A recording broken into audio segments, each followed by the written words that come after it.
da última vez que a gente estava aqui, a gente estava falando sobre as instituições, o globalismo e tal. E eu vou dizer uma coisa para você, cara. Eu fiquei pensando com os meus botões, estava até conversando com o Samidana, por exemplo. Essas coisas a gente ficou com muito pulga atrás da orelha depois dessa pandemia. Você veio antes da pandemia. Faz muito tempo que você veio. E aí eu fiquei lá, aquele Imperial College, as matemáticas, a matemática, que até vou brigar com o Sami, a matemática que esses caras fizeram da pandemia foi um negócio tão errado, foi um chute tão errado. Isso aí. A OMS, puta, o que esses caras erraram? Aí eu falei o seguinte, porra, se esses caras que são, Imperial College, OMS, então lá, a OMS está em Genebra, Imperial College está em Londres, que é o nosso, a Europa, os cientistas. Se esses caras erraram, a gente não pode acreditar mais em nada. Você acha que tem alguma ligação? Tem, sem dúvida. Eu acho que a pandemia colocou um ponto final nessa discussão. Muita gente achava que aquilo não passava de uma teoria da conspiração. E o que nós vimos ali ao longo da pandemia foi uma série de medidas sendo impostas de fora para dentro, sem uma discussão nacional que fosse democrática, que ocorresse livremente, simplesmente falando, nós temos aqui as diretrizes, vem da OMS, um órgão não eleito, com burocratas anônimos, que as pessoas não conhecem, não tem como controlar, não tem transparência. E algumas decisões do STF diziam que era necessário seguir aquelas diretrizes, independentemente do que pensasse o presidente eleito, independentemente do que pensasse o parlamento, independentemente do que pensasse os representantes brasileiros. E naquela nossa conversa aqui em 2019, eu dizia justamente isso. Você tem, com esse processo do globalismo, uma tentativa de transferência da base de poder, de uma base territorial, como é hoje, com políticos que representam um povo dentro de um território delimitado, para uma base funcional. O que isso significa? Significa que você vai atribuir a pessoas que desempenham certas funções um poder decisório.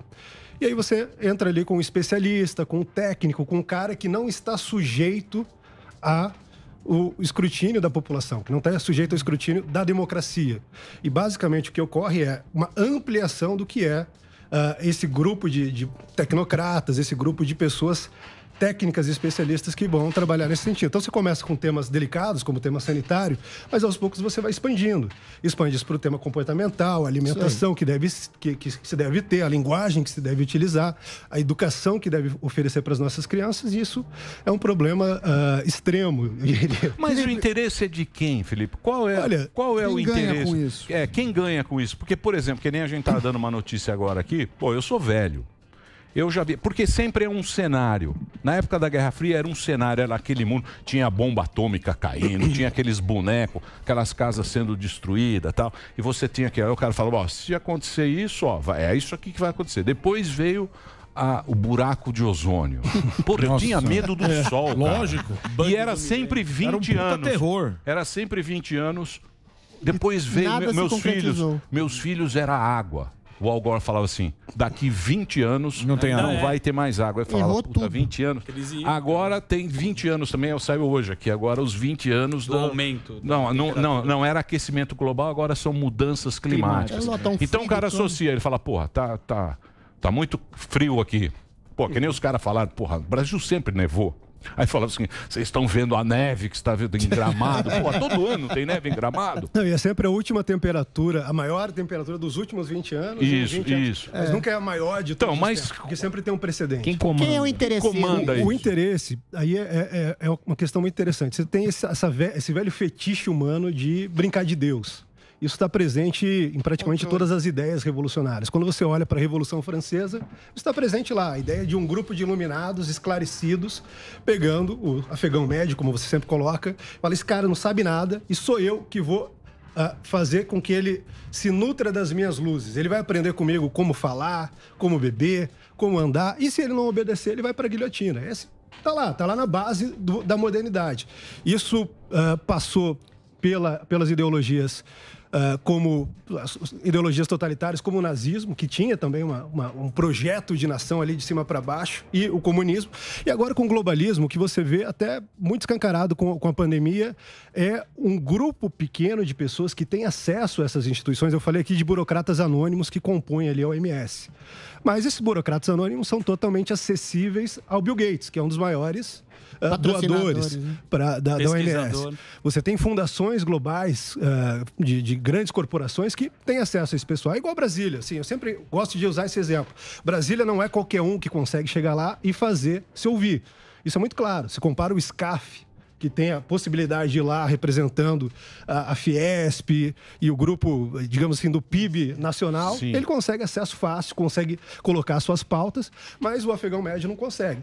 Quando a gente vai para essa escala superior, é pior ainda. Aí tem um grupo bastante restrito, que consegue levar essa agenda adiante, alguns por idealismo, que acreditam que esse é o meio para se implementar paz e prosperidade, como os comunistas acreditavam, os nazistas acreditavam, todo mundo acreditava que a ideologia tosca dele era um caminho para isso, mas só resulta sempre em morte Felipe, e outras coisas. Você está dizendo, trocando em miúdos, é que entidades burocráticas não eleitas, tipo ONU, Unicef, OMS, em parceria com mega empresários, mega bilionários, estão fazendo a ditadura perfeita, em nome do bem coletivo, em nome do bem social do mundo. Então, eles fazem uma ditadura limpinha e é um fascismo que você se sente obrigado, por exemplo, no caso da pandemia, a obedecer todas as normas irrestritamente da OMS e fazer tudo que eles mandam. É a ditadura perfeita, é isso.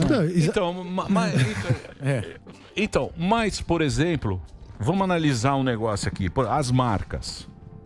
Então, a gente vê, por exemplo, diversidade. Diversidade é um negócio que está na pauta. Tá na pauta. Ela está na moda, a diversidade. Eu vou dizer uma coisa para você.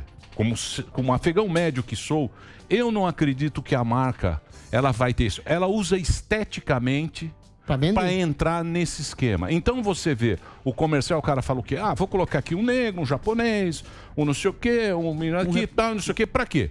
Para eu vender cerveja. Eu quero vender cerveja e eu quero ganhar dinheiro. Mas por que ele pega essa pauta e joga lá? Porque eu acho que pro afegão médio, isso não quer dizer muita coisa. Porque a estética a gente sente. Não tem alcance, não tem alcance. Não tem alcance? Isso só fica numa bolha? O que acontece? Essas agendas todas também interessam esses grupos, porque quando você pretende dominar uma sociedade, quando você pretende dominar o mundo moderno, você precisa primeiro quebrar todos os corpos médios, todas as proteções que as pessoas têm. Uma delas, evidentemente, a principal, é a da família. Quando a gente fala, por exemplo, nessa discussão, o cara acredita só no que vem pelo WhatsApp.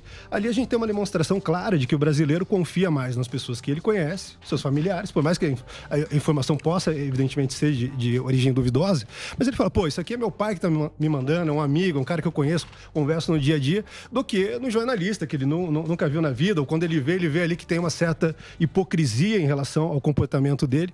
Então, um dos objetivos é esse, quebrar essas instituições tradicionais, quebrar a moral tradicional, até para que se possa... Mas por que as empresas têm lucrar? Vamos democratizar o espaço aqui. Você tem um mercado conservador, isso é importante. Você tem um mercado conservador, familiar, que acessa, que produz, que consome. Mas isso por que as empresas são ideologicamente afeitas só ao mercado progressista? Isso é uma lei geral da política. A maioria nunca consegue se organizar com a mesma eficácia que a minoria.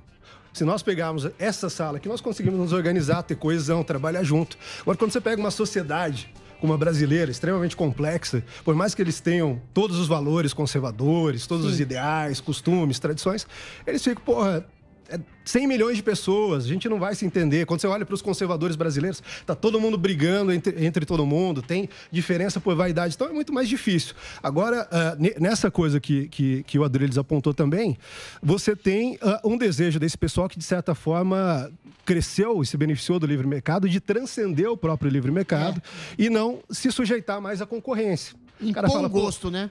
Eu cresci, estou aqui, mas agora eu preciso me proteger. Esse é o primeiro instinto do empresário. Você tem alguns empresários que defendem o livre mercado por convicção e tudo mais, mas o primeiro instinto é a minha empresa e se eu puder obter ali umas vantagens do governo, uma vantagem do sistema vigente, eu vou fazer isso porque isso vai significar o futuro da minha empresa, a riqueza dos meus filhos e tudo mais. Isso acontece muito claramente. Na pandemia, o que a gente viu? Mercados todos fechados, shopping fechado, as grandes corporações avançaram. Você pega a Amazon, você pega a Americana, você pega essas empresas que tinham capacidade de operar durante a pandemia, elas cresceram. A gente teve uma quebra geral das pequenas empresas, médias empresas, que era o grilo do presidente. Porra, a gente vai deixar esses caras todos quebrarem, a gente vai ficar na mão de um grupo pequeno de empresários e corporações. E depois, como que a gente faz para negociar com esses caras? A população toda fica na mão desses caras e o desejo deles é imposto?